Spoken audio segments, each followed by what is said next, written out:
الشيطان الرجيم. بسم الله الرحمن الرحيم. قل هو الله أحد الله الصمد لم يلد ولم يولد ولم يكن له كفوا أحد. بسم الله الرحمن الرحيم. قل هو الله أحد الله الصمد لم يلد ولم يولد ولم يكن له كفوا أحد. أعوذ بالله من الشيطان الرجيم. بسم الله الرحمن الرحيم. قل هو الله أحد الله الصمد لم يلد ولم يولد ولم يكن له كفوا أحد. بسم الله الرحمن الرحيم. قل أعوذ برب الفلق من شر ما خلق ومن شر غاسق إذا وقب ومن شر النفاسات في العقد ومن شر حاسد إذا حسد. بسم الله الرحمن الرحيم. قل أعوذ برب الناس ملك الناس إله الناس من شر الوسواس الخناس الذي يوسوس في صدور الناس من الجنة والناس. بسم الله الرحمن الرحيم. ولله الأسماء الحسنى فادعوه بها. نسألك يا من هو الله الذي لا إله إلا هو الرحمن جل جلاله الرحيم جل جلاله الملك جل جلاله القدوس جل جلاله السلام جل جلاله المؤمن جل جلاله المهيمن جل جلاله العزيز جل جلاله الجبار جل جلاله المتكبر جل جلاله الخالق جل جلاله البارئ جل جلاله المصور جل جلاله الغفار جل جلاله القهار جل جلاله الوهاب جل جلاله الرزاق جل جلاله الفتاح جل جلاله العليم جل جلاله القابض جل جلاله الباسط جل جلاله الخافض جل جلاله الرافع جل جلاله المعز جل جلاله المذل جل جلاله السميع جل جلاله البصير جل جلاله الحكام جل جلاله العدل جل جلاله اللطيف جل جلاله الخبير جل جلاله الحليم جل جلاله العظيم جل جلاله الغفور جل جلاله الشكور جل جلاله العلي جل جلاله الكبير جل جلاله الحفيظ جل جلاله المكيت جل جلاله الحسيب جل جلاله الجليل جل جلاله الكريم جل جلاله الرقيب جل جلاله المجيب جل جلاله الواسع جل جلاله الحكيم جل جلاله الودود جل جلاله المجيد جل جلاله الباعث جل جلاله الشهيد جل جلاله الحق جل جلاله الوكيل جل جلاله القوي جل جلاله المتين جل جلاله الولي جل جلاله الحميد جل جلاله المحصي جل جلاله المبدئ جل جلاله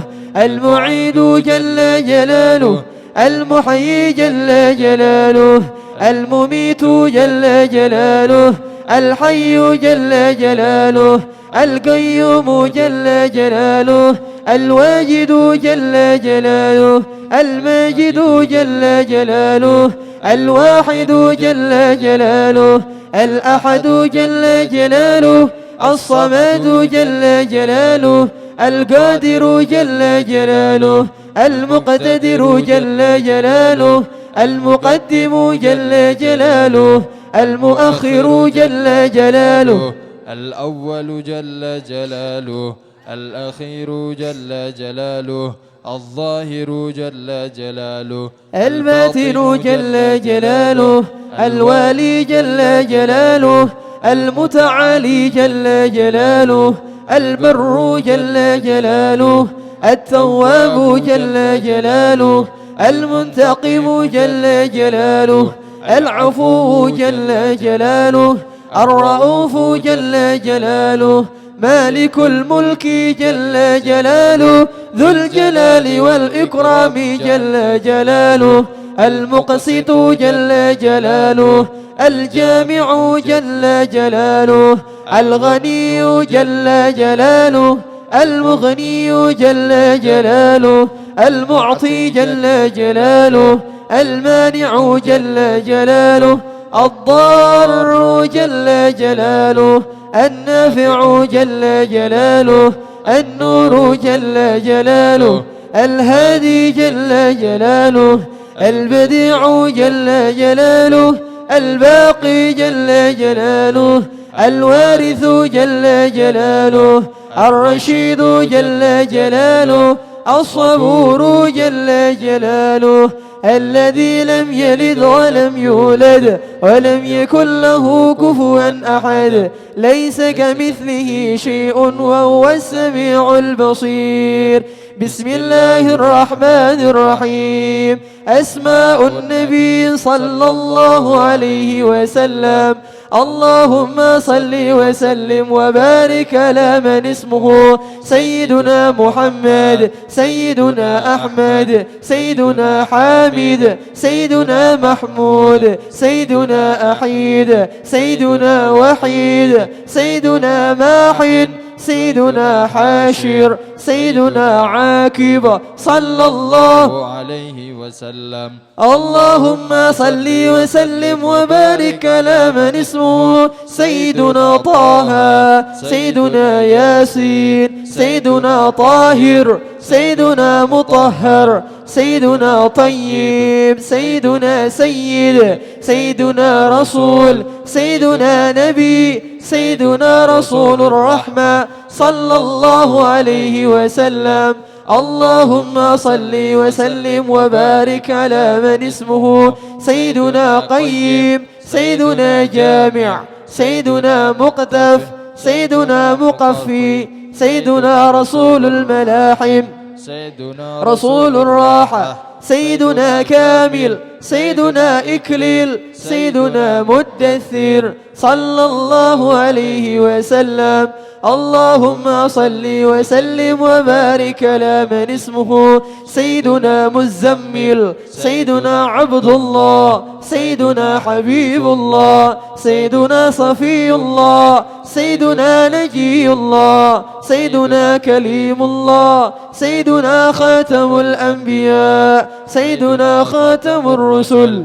سيدنا محيي صلى الله عليه وسلم اللهم صل وسلم وبارك على من اسمه سيدنا منجي سيدنا مذكر سيدنا ناصر سيدنا منصور سيدنا نبي الرحمة سيدنا نبي التوبة سيدنا حريص عليكم سيدنا معلوم سيدنا شهير صلى الله عليه وسلم اللهم صل وسلم وبارك على من اسمه سيدنا شاهد سيدنا شهيد سيدنا مشهود سيدنا بشير سيدنا مبشر سيدنا نذير سيدنا منذر سيدنا نور سيدنا سراج صلى الله عليه وسلم اللهم صل وسلم وبارك على من اسمه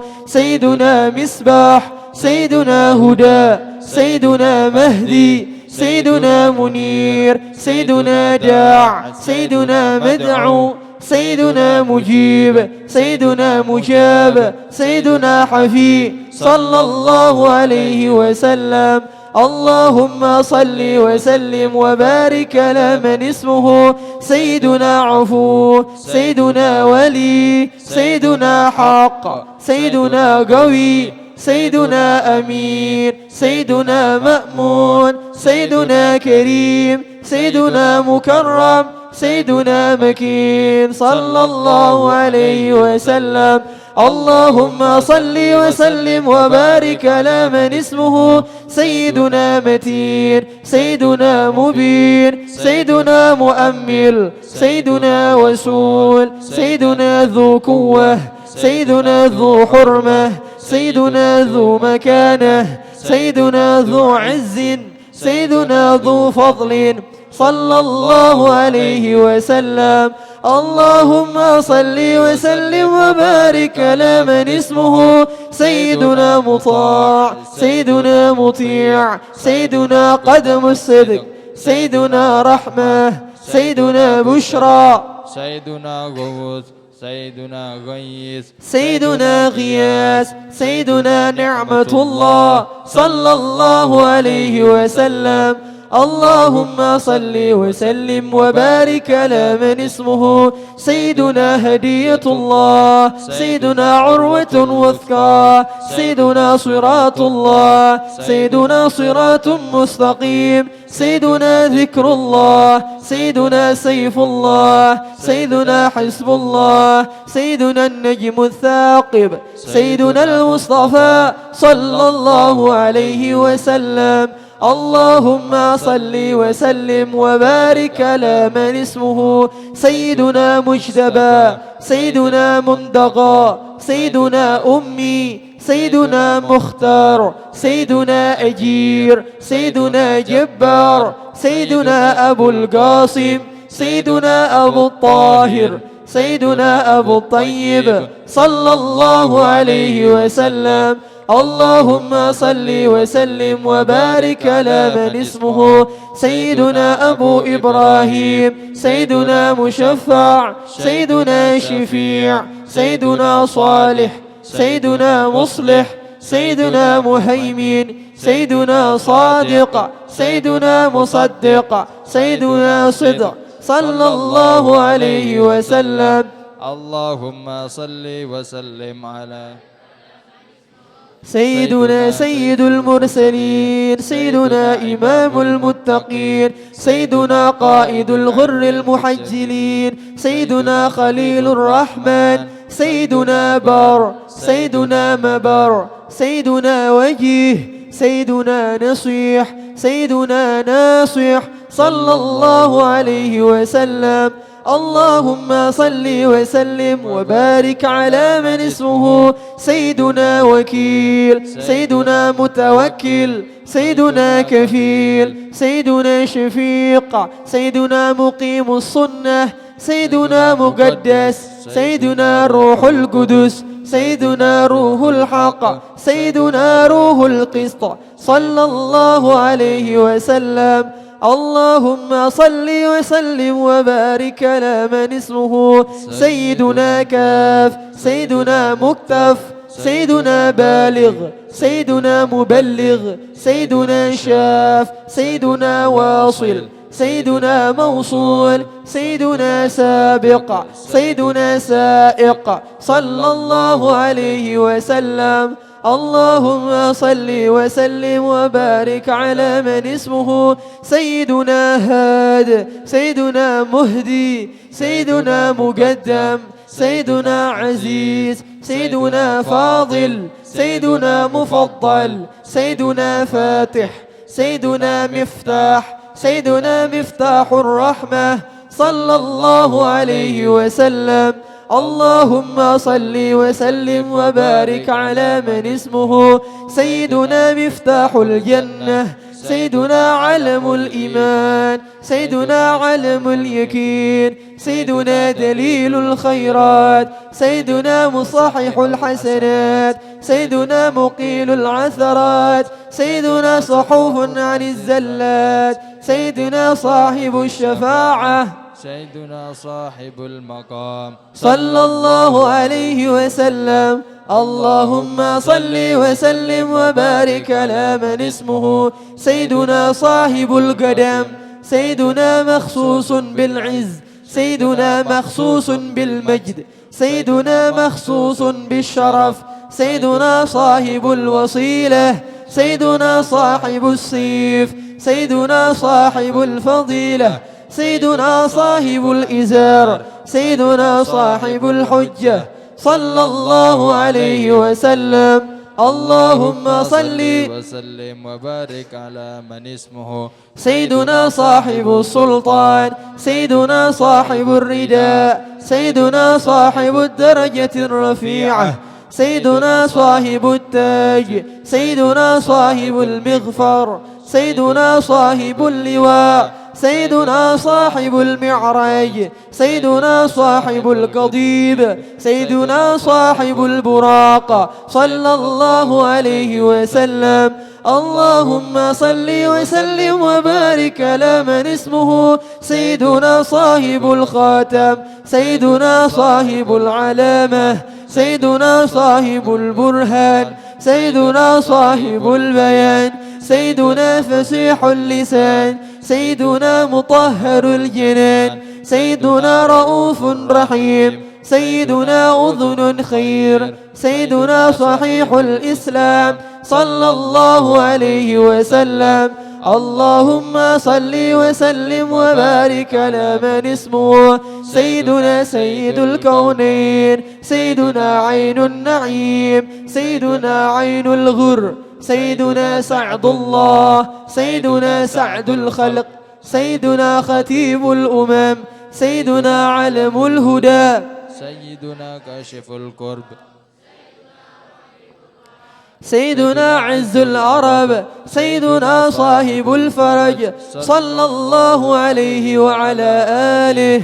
اللهم يا ربي بجاه نبيك المصطفى ورسولك المرتضى طهر قلوبنا من كل وصف يباعدنا عن مشاهدتك ومحبتك، وأمثنا على السنة والجماعة والشوق إلى لقائك يا ذا الجلال والإكرام. وصلى الله على سيدنا مولانا محمد وعلى آله وصحبه وسلم تسليما. بسم الله الرحمن الرحيم. الحمد لله رب العالمين، وحسبي الله ونعم الوكيل، ولا حول ولا قوة إلا بالله العلي العظيم. اللهم إني أبرأ إليك من حولي وقوتي إلى حولك وقوتك. اللهم إني نويت بالصلاة على النبي صلى الله عليه وسلم امتثالا لأمرك وتصديقا لنبيك سيدنا محمد صلى الله عليه وسلم، ومحبة فيه وشوقا إليه وتعظيما لقدره ولقوله أهلا لذلك، فتقبلها مني بفضلك وإحسانك، وأزل حجاب الغفلة عن قلبي، واجعلني من عبادك الصالحين. اللهم زده شرفا على شرفه الذي أوليته، وعزا على عزه الذي أعطيته، ونورا على نوره الذي منه خلقته، وأعلي مقامه في مقامات المرسلين، ودرجته في درجة النبيين. وأسألك رضاك ورضاه يا رب العالمين، مع العافية الدائمة والموت على الكتاب والسنة والجماعة، وكلمتي الشهادة على حقيقتها من غير تبديل ولا تغيير. واغفر لي ما ارتكبته بمنك وفضلك وجودك وكرمك يا أكرم الأكرمين. وصلى الله على سيدنا محمد وآله وصحبه وسلم. Sesuai dengan kitab yang dipegang harinya masing-masing. Yang keras suaranya baca.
Yang masih ada belum dilanjutkan, yang sudah selesai ngikuti saya.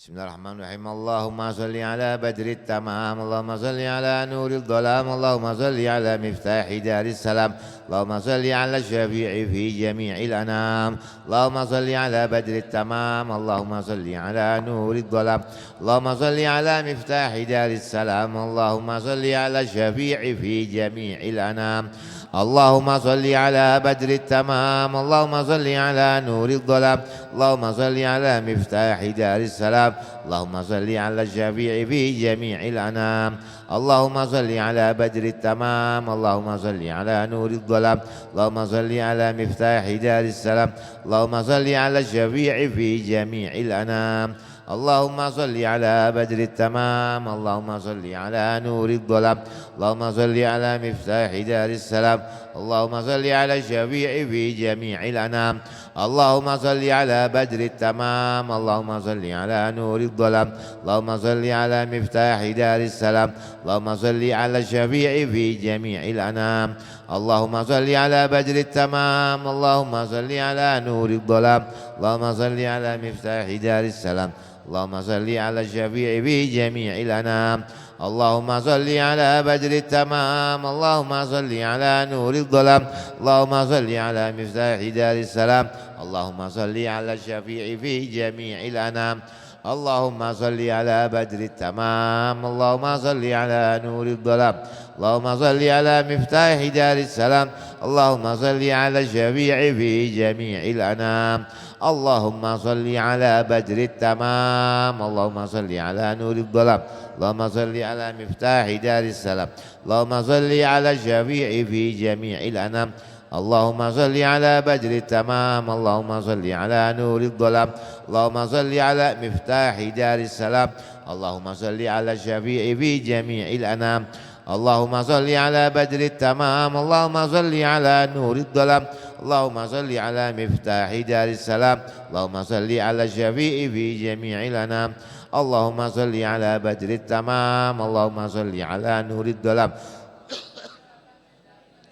اللهم صل على الشفيع في جميع الأنام، اللهم صل على بدر التمام، اللهم صل على نور الظلام، اللهم صل على مفتاح دار السلام، اللهم صل على الشفيع في جميع الأنام، يا رحمة الله إني خائف وجل، يا نعمة الله إني مفلس عاني، وليس لي عمل ألقى العليم به سوى محبتك العظمى وإيماني، فكن أماني من شر الحياة ومن شر الممات ومن إحراق جسماني، وكن غناي الذي ما بعده فلس، وكن فكاكي من أغلال عصياني، تحية الصمد المولى ورحمته ما غنت الورق في أوراق أغصاني، عليك يا عروة الوثقى ويا سند الأوفى ومن مدحه روحي وريحاني. سيدي أبي عبد الله محمد بن سليمان الجزوله وأصوله وفروعه وذوي الحقوق عليه المنتسبين إليه ومشايخه وتلامذته، وإلى أرواح الرجال سلسلة الجازولية في قراءة دلائل الخيرات بالحسوس الحبيب علوي بن سالم عن إدريس، أن الله يغفر لهم ويرحمهم ويعلي درجات في الجنة ويعيد علينا من بركاتهم وأسرارهم وأنوارهم وعلومهم ونفحاتهم في الدين والدنيا والآخرة. الأسرار الفاتحة.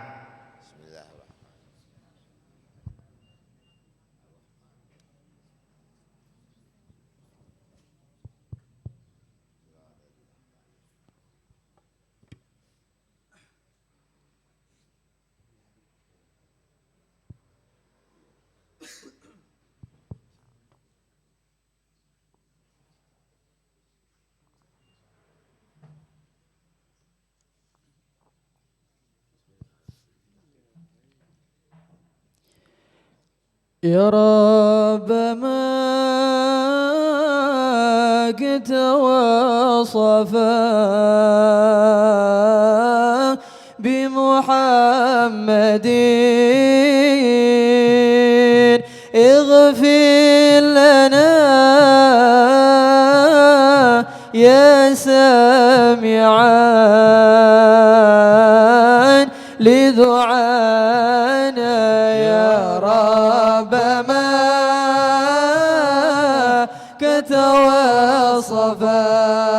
كتواصفا بمحمد اغفر لنا يا سامعا لدعانا اكتم هوانا إن أردت رضانا وحذرت بهم حب سرنا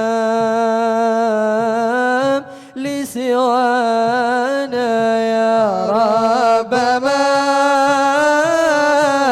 قد وصفا بمحمد اغفر لنا يا سامعا لدعانا وخضع لنا إن كنت راجي واسلنا واترك مناك إن أردت منانا يا رب ما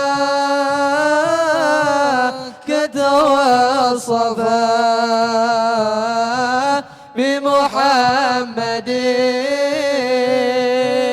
اغفر لنا يا سامعا لدعانا واجعل وكوفك ما بكي يد ببابنا فلعل أن تحظى بنا وترانا يا رب ما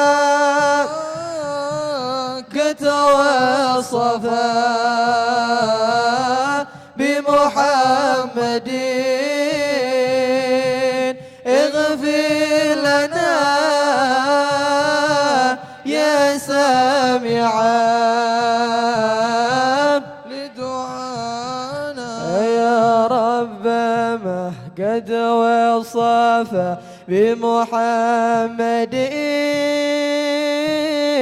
اغفر لنا يا سامعا لدعانا يا رب ما قد وصف بمحمد اغفر لنا يا سامعا لدعانا ثم صلاة على النبي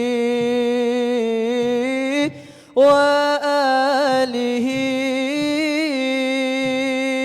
ما حركت ريح الصبا أغصانا يا رب ما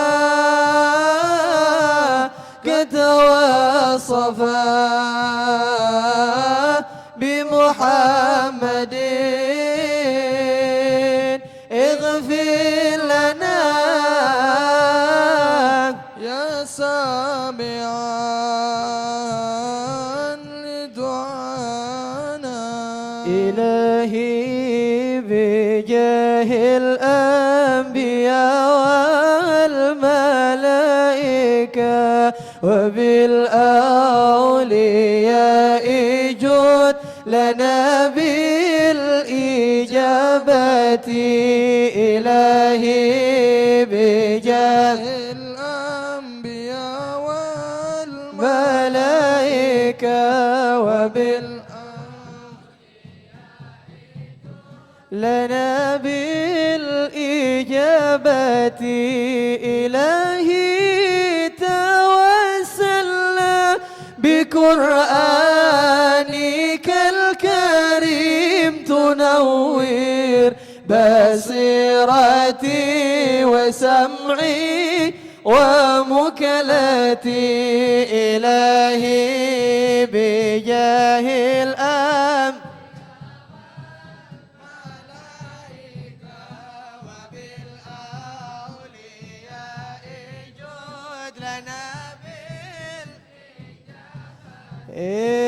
وتلهمني رشدي وترزقني علم اليقين توافقني لحسن العبادة إلهي بجاه الأنبياء والملائكة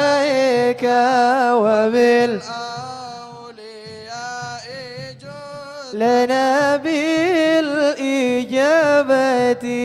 بأسمائك الحسنى تجود بتوبة نصوح تغفر لي ذنوبي وزلتي إلهي بجاه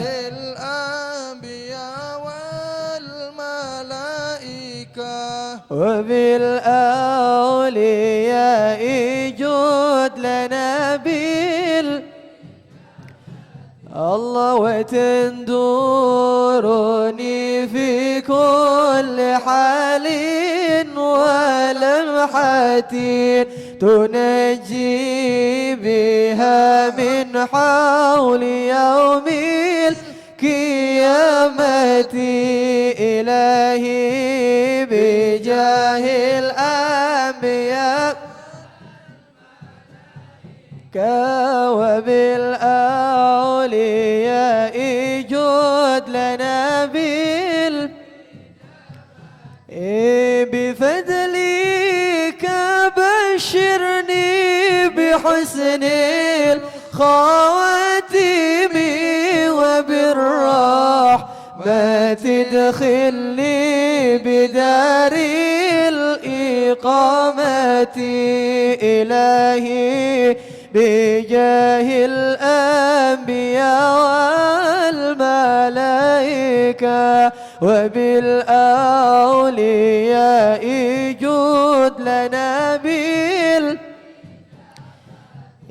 عليهم من المولى صلاة وتسليم وردوان استجيب إلهي مناجاتي إلهي بجاه الأنبياء والملائكة وبالأولياء جود لنا بالإجابة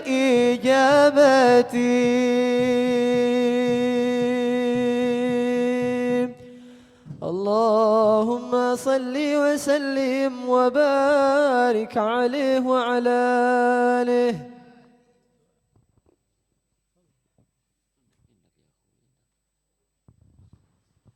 بسم الله الرحمن الرحيم الحمد لله رب العالمين حمدا يوافي نعمه ويكافئ مزيدا يا ربنا لك الحمد اللهم صل وسلم على سيدنا محمد مفتاح باب رحمة الله عدد ما في علم الله صلاة وسلاما دائمين بدوام ملك الله وعلى آله وصحبه اللهم اشرح بالصلاة عليه صدورنا ويسر بها أمورنا وفرج بها همومنا وكشف بها غمومنا واغفر بها ذنوبنا وقضي بها ديوننا وأصلح بها أحوالنا وبلغ بها آمالنا وتقبل بها توبتنا واغسل بها حوبتنا وانصر بها حجتنا وطهر بها ألسنتنا وآنس بها وحشتنا وارحم بها غربتنا واجعلها نورا بين أيدينا ومن خلفنا وعن أيماننا وعن شمائلنا ومن فوقنا ومن تحتنا وفي حياتنا وموتنا وفي قبورنا وحشرنا ونشرنا وظلا يوم القيامة على رؤوسنا وثقل بها موازينا حسناتنا وأدم بركاتها علينا حتى نلقى نبينا وسيدنا محمدا صلى الله عليه وسلم ونحن آمنون مطمئنون فرحون مستبشرون ولا تفرق بيننا وبينه حتى تدخلنا مدخله وتأوينا إلى جواره الكريم مع الذين أنعمت عليهم من النبيين والصديقين والشهداء والصالحين وحسن أولئك رفيقا. اللهم إنا آمنا به صلى الله عليه وسلم ولم نره فمتعنا اللهم في الدارين برؤيته وثبت قلوبنا على محبته واستعملنا على سنته وتوفنا على ملته واحشرنا في زمرته الناجية وحزبه المفلحين وانفعنا بمن طوت عليه قلوبنا من محبته صلى الله عليه وسلم يوم لا جد ولا مال ولا بنين وأوردنا حوضه الأصفى واسقنا بكأسه الأوفى ويسر علينا زيارة حرامك وحرامه من قبل أن تميتنا وأدم علينا الإقامة بحرامك وحرامه صلى الله عليه وسلم إلى أن نتوفى. اللهم إنا نستشفع به إليك إذ هو أوجه الشفعاء إليك ونقسم به عليك إذ هو أعظم من أقسم بحقه عليك ونتوسل به إليك إذ هو أقرب الوسائل إليك. نشكو إليك يا رب قسوة قلوبنا وكثرة ذنوبنا وطول آمالنا وفساد أعمالنا وتكاسلنا عن الطاعات وهجومنا على المخالفات فنعم المشتكى إليه أنت يا ربك نستنصر على أعدائنا وأنفسنا فنصرنا وعلى فضلك نتوكل في صلاحنا فلا تكلنا إلى غيرك يا ربنا. اللهم وإلى جناب رسولك سيدنا محمد صلى الله عليه وسلم ننتسب فلا تبعدنا وببابك نقف فلا تطردنا وإياك نسأل فلا تخيبنا. اللهم ارحم تضرعنا وآمن خوفنا وتقبل أعمالنا وأصلح أحوالنا واجعل بطاعتك اشتغالنا وإلى الخير مآلنا وحقق بالزيادة آمالنا واختم بالسعادة آجالنا واختم بالسعادة آجالنا. هذا ظلنا ظاهر بين يديك وحالنا لا يخفى عليك.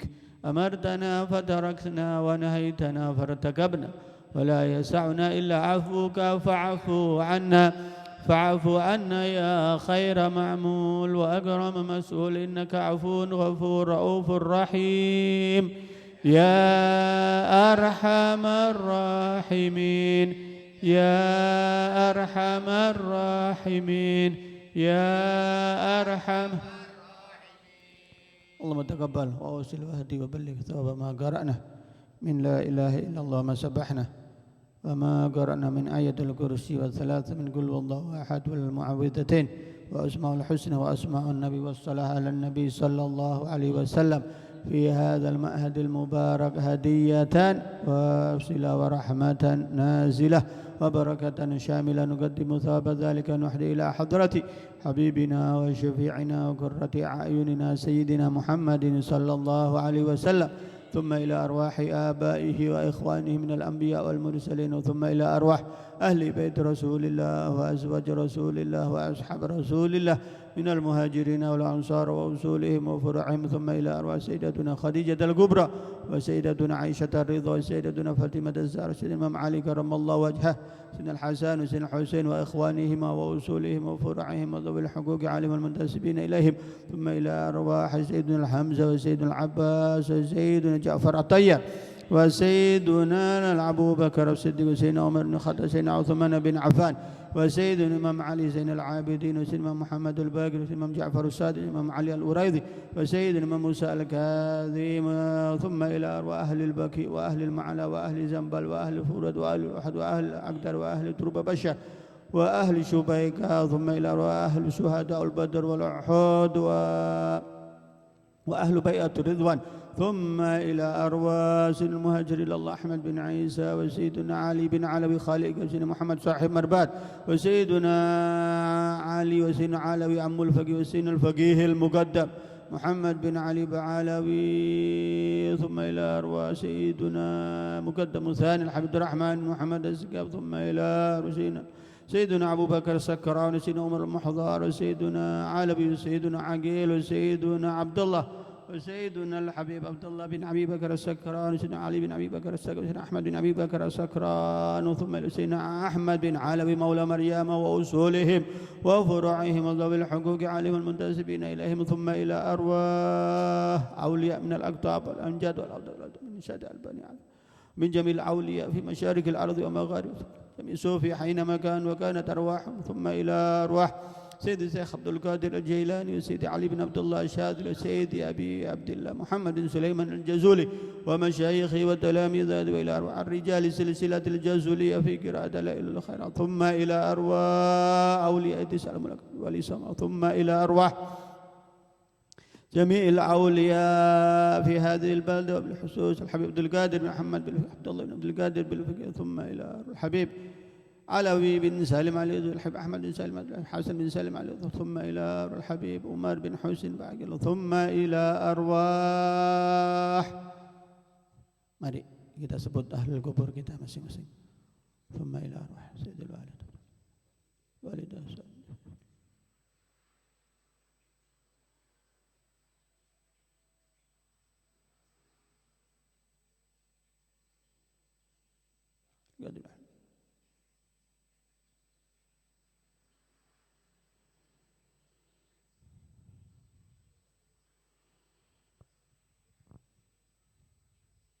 ثم إلى أرواح جميع الأولياء في هذه البلدة ومن أهل لا إله إلا الله أجمعين، ثم إلى أرواح أموات المسلمين كافة عام حوسل اللهم ثواب ذلك منا إليهم، واجعله نورا يسعى وتلألأ بين أيديهم، واجعله حجابا لهم من النار وعتقا لهم من النار ونجاة لهم من النار، وبلغهم به من الفردوس على منازلها، واكتب لهم به من الثواب أجزاله وأوفره، وثقل به موازنهم من الحسنات، واغفر لهم به جميع الذنوب والسيئات، وارفعهم به عندك إلى أعلى الدرجات، وأدخل في قبورهم الروح والريحان والفسحة والأمن والعفو والرضوان يا حنان يا منان يا من إذا سئل أعطى وإذا استعين عان.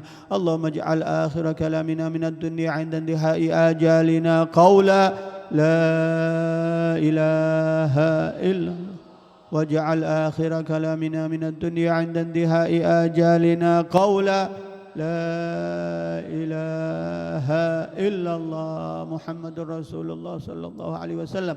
أحينا عليه يا حي وأمتنا عليه يا مميت وأبعثنا عليه يا باعث، وانفعنا وارفعنا به يوم لا ينفع مال ولا بنون إلا من أتى الله بقلب سليم. ربنا اغفر لنا ولإخواننا الذين سبقونا بالإيمان ولا تجعل في قلوبنا غلا للذين آمنوا ربنا إنك رؤوف رحيم. اللهم مغفرتك أوسع من ذنوبنا ورحمتك أرجع عندنا من أعمالنا. وصلى الله على سيدنا محمد وعلى آله وصحبه وسلم. دعواهم فيها سبحانك اللهم وتحيتهم فيها سلام، وآخر دعواهم أن الحمد لله رب العالمين. الفاتحة بالقبول وتم كل سلوى إلى حضرة النبي. الفاتحة.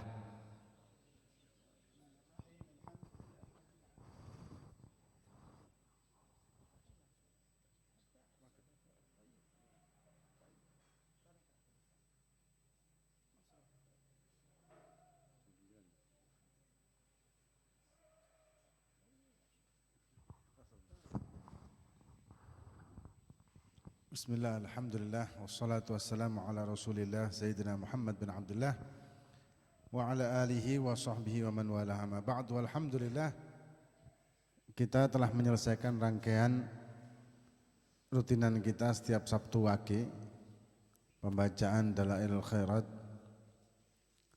yang moga-moga bisa menambahkan keimanan kita, ketakwaan kita, dan bisa menjadikan keselamatan kita di dunia dan juga lebih-lebih nanti di yaumil qiyamah.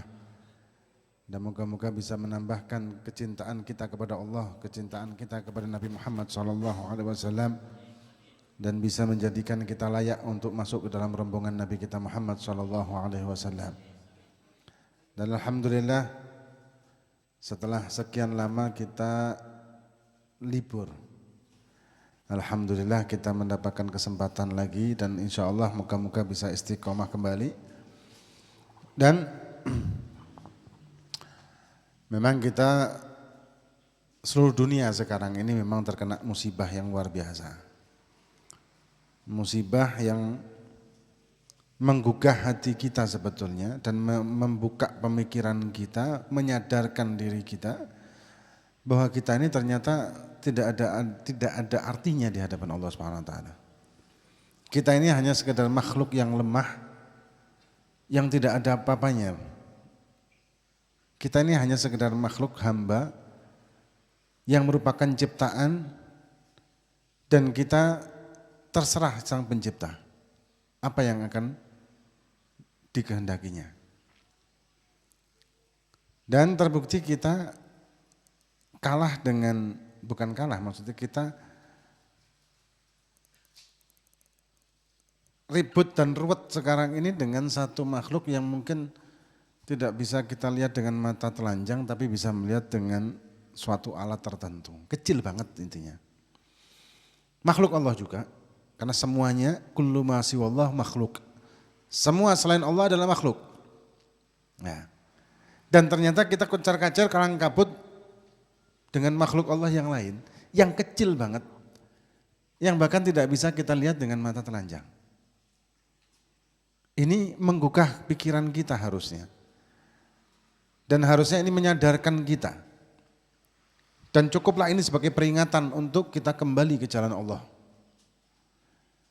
Dan cukuplah ini sebagai peringatan untuk menyadarkan bahwa kita hanya sekedar hamba. Bukanlah kita Tuhan bagi diri kita, tapi kita adalah hamba bagi Allah Subhanahu wa taala. Man arafa nafsah faqad arafa rabbah. Barang siapa yang menyadari kapasitas dirinya, maka dia akan mengenal Tuhannya. Inilah kapasitas diri kita. Yang lemah, yang tidak mampu mengendalikan takdir kita sendiri, yang kita tidak bisa menentukan apa yang kita inginkan, yang kita menjadi makhluk yang lemah karena suatu makhluk yang kecil, lebih kecil banget dari kita, dan kita tidak bisa apa-apa selain kita pasrah kepada Allah Subhanahu wa taala. Karena Allah lah Sang Penciptanya. Nah, kemudian memang dengan musibah-musibah seperti sekarang ini kita diharuskan untuk protokol kesehatan dan sebagainya, termasuk di pondok sini memang hingga akhirnya karpetnya tidak ada. Karena memang merupakan salah satu dari prosedur kesehatan itu tanpa karpet memang, supaya gampang ngepelnya. Cuman akhirnya banyak yang masuk angin sebentar lagi. Tapi untung yang di sini tidak karpetan kabeh, bahaya ini. Kita ikhtiar zahir, ini ikhtiar zahir.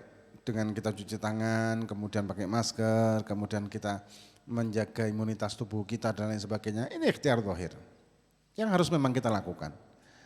Cuman jangan sampai kita melupakan ikhtiar batin kita. Jangan sampai kita melupakan ikhtiar secara batiniah. Ada satu kisah seorang sufi.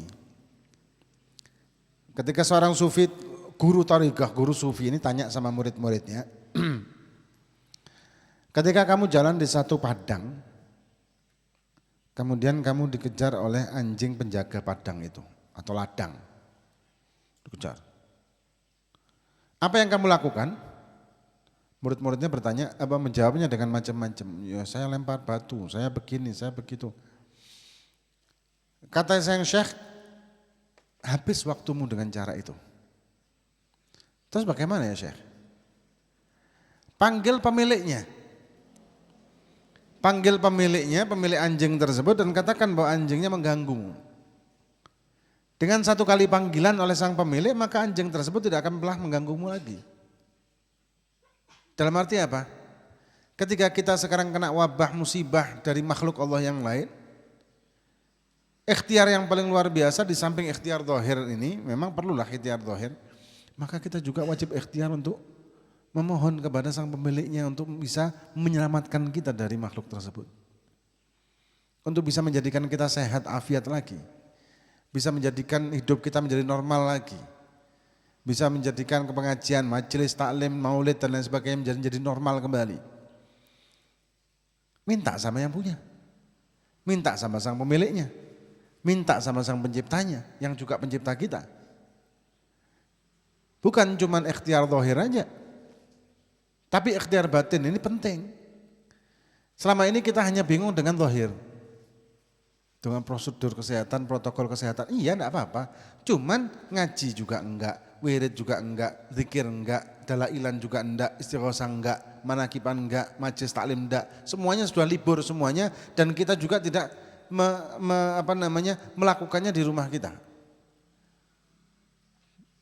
Di masjid, musola, majelis taklim semuanya libur, tapi kita juga meliburkan ini di diri kita juga. Dengan kita bingung penyakit ini.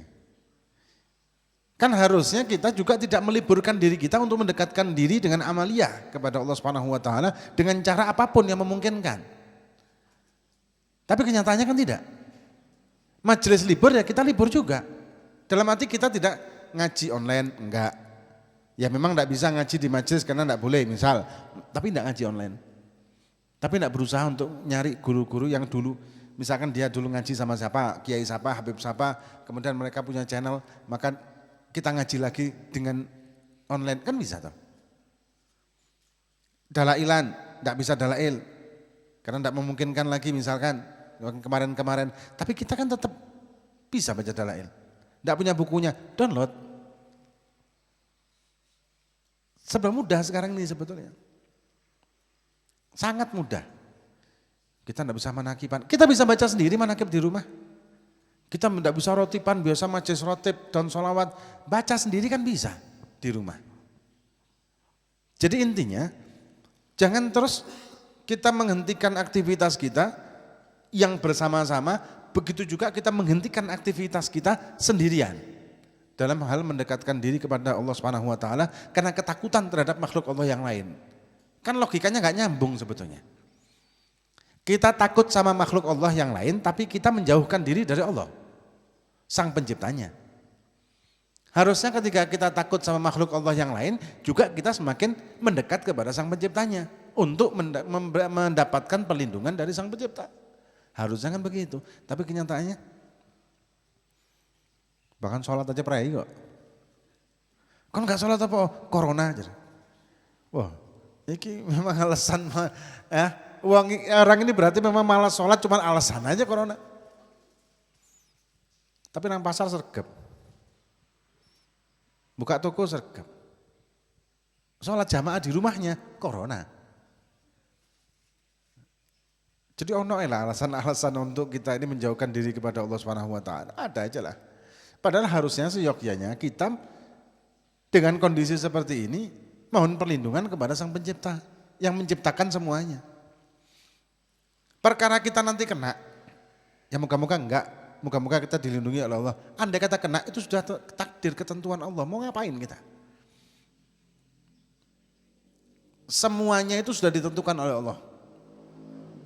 Ya, semuanya sudah ditentukan oleh Allah Subhanahu wa taala. Kita tidak bisa menentukan diri kita sendiri. Tapi kita tidak pernah tahu apa yang telah Allah tentukan kepada kita sebelum terjadi. Maka kita wajib ikhtiar, zahiriyah dan juga batiniah. Karena kita tidak pernah tahu takdir kita itu apa sebelum terjadi. Maka itu tidak boleh menyerah terhadap takdir dalam arti karena kita tidak tahu takdirnya apa. Tapi tetap wajib kita yakin pasti takdir itu akan terjadi. Tapi bagaimana dan seperti apa? Wallahu a'lam, karena belum terjadi. Maka kita ikhtiar dengan pakai masker, cuci tangan, imunitas tubuh kita jaga, kemudian ya protokol kesehatan itulah. Sambil kita juga mendekatkan diri kita kepada Allah untuk memohon perlindungan kepada Allah Subhanahu wa taala dari makhluknya yang lain. Bukan malah menjauh. Nah kalau pasrah gimana? Ustaz, pasrah, ada kan orang-orang seperti itu pasrah, kalau mulai kena ya kena. Wah enggak tanpa ikhtiar, ini jabariyah namanya. Ada orang-orang begitu, wah kena lah kena, wah loro, gak urusan, sampai gak ikhtiar, gak peduli. Ini jabariyah ini. Apa jabariyah? Jabariyah itu satu aliran dalam tauhid, dalam akidah yang tidak boleh ikhtiar intinya. Mereka meyakini dengan takdir, semuanya wajib ya, kita meyakini terhadap takdir karena itu bagian dari rukun iman. Tapi mereka kena menen, dalam arti tidak boleh ikhtiar. Makna iman terhadap takdir itu artinya diartikan oleh mereka tidak boleh berikhtiar. Ini salah, kalau memang kita tidak boleh berikhtiar, kenapa Allah mengutus para nabi dan rasul untuk memberikan petunjuk kepada kita? Ini kan bentuk ikhtiar. Kenapa Allah menurunkan hukum, menurunkan kewajiban, menurunkan larangan kepada kita melalui para nabi? Ini kan bentuk ikhtiar. Ya, jadi salah kalau ada orang mengatakan tidak boleh ikhtiar, harus menyerah terhadap takdir, salah. Kenapa? Sekali lagi karena kita tidak pernah tahu takdir kita itu apa. Kalau sudah terjadi baru tahu, oh iya sih takdirku ini. Ya para jombluwati ini kan juga tidak tahu takdirnya bakal jodohnya siapa. Ngarep-ngarep bolehlah, ikhtiar ngarep-ngarep oleh sing ayu, putih, bersih, tinggi, ternyata takdirnya ireng, elek, pendek. Ibu-ibu juga begitu, mungkin waktu dulu takdir, aku pengen harap waktu si jombluwati gitu. Saya mengikhtiar ingin dapat suami yang bisa menjadi imam, ganteng, gagah.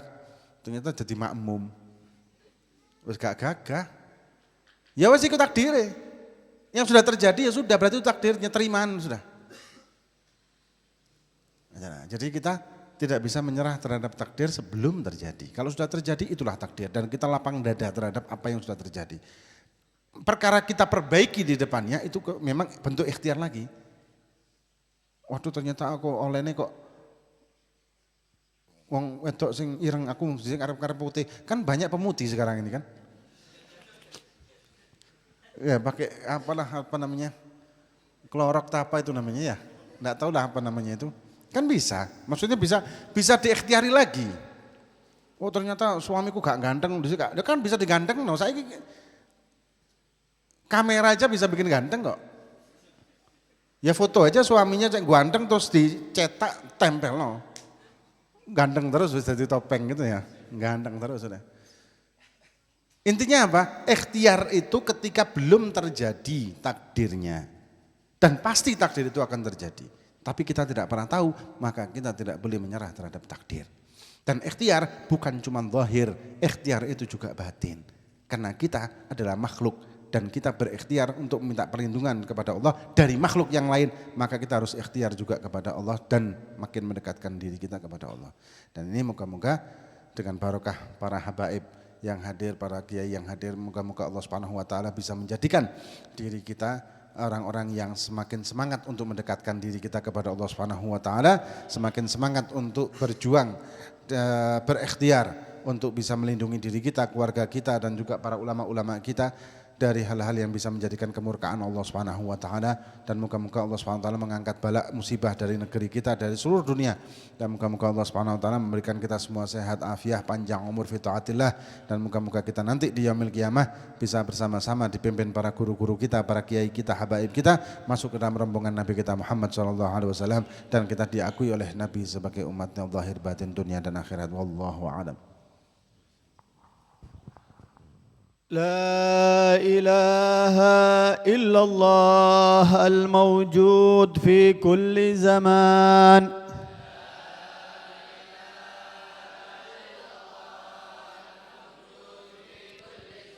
لا إله إلا الله المعبود في كل مكان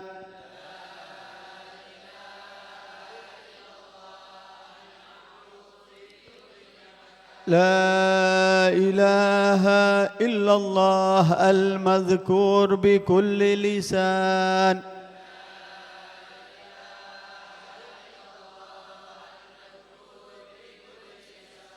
لا إله إلا الله المعروف بالإحسان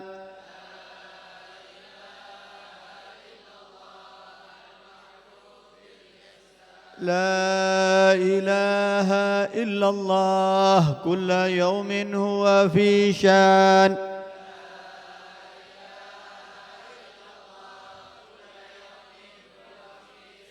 لا إله إلا الله الأمان الأمان من زوال الإيمان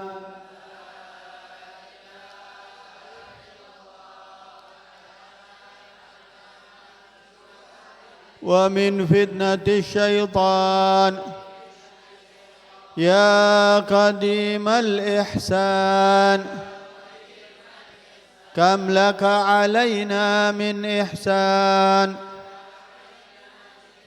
إحسانك القديم يا حنان يا منان يا رحيم يا رحمن يا غفور يا غفار اغفر لنا وارحمنا وأنت خير الراحمين وصلى الله على سيدنا محمد وعلى آله وصحبه وسلم اللهم اهدنا فيمن هديت وعافنا فيمن عافيت وتولنا فيمن توليت وبارك لنا فيما أعطيت وقنا شر ما قضيت فإنك تقضي ولا يقضى عليك وإنه لا يضل من واليت ولا يعز من عاديت تباركت ربنا وتعاليت ولك الحمد على ما قضيت نستغفرك ونتوب إليك اللهم اجعل جمعنا هذا جمعا مرحوما وتفرقنا من بعده تفرقا معصوما اللهم يا محول الأحوال حول أحوالنا إلى أحسن الحال يا قريب يا مجيب يا حي يا قيوم يا معتي لا تبتي اللهم يا محول الأحوال حول أحوال المسلمين إلى أحسن الحال يا قريب يا مجيب يا حي يا قيوم يا معتي لا تبتي اللهم ارحم أمة سيدنا محمد اللهم احفظ أمة سيدنا محمد اللهم انصر أمة سيدنا محمد اللهم اغفر أمة سيدنا محمد بحق سيدنا محمد وآله وصلى الله على سيدنا محمد وعلى آله وصحبه وسلم والحمد لله رب العالمين سبحانك اللهم وبحمدك أستغفرك وأتوب سبحانك اللهم وبحمدك أشهد أن لا إله إلا أنت أستغفرك وأتوب إليك سبحانك اللهم وبحمدك أشهد أن لا إله إلا أنت أستغفرك وأتوب إليك سبحان ربك رب العزة عما يصفون وسلام على المرسلين والحمد لله رب العالمين بالقبول وإلى حضرة الرسول الفاتحة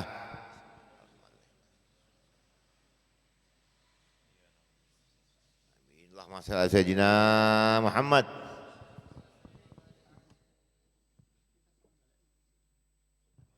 Kitab dikumpulkan kembali ya di kerdus depan. Untuk para jamaah insya Allah hari Senin Legi yang besok lusa ini tanggal 3 ada rutinan di ini Boring Gang 6 Perumahan Amani masuk ada di belakang Gus Amani Pondok Rodotul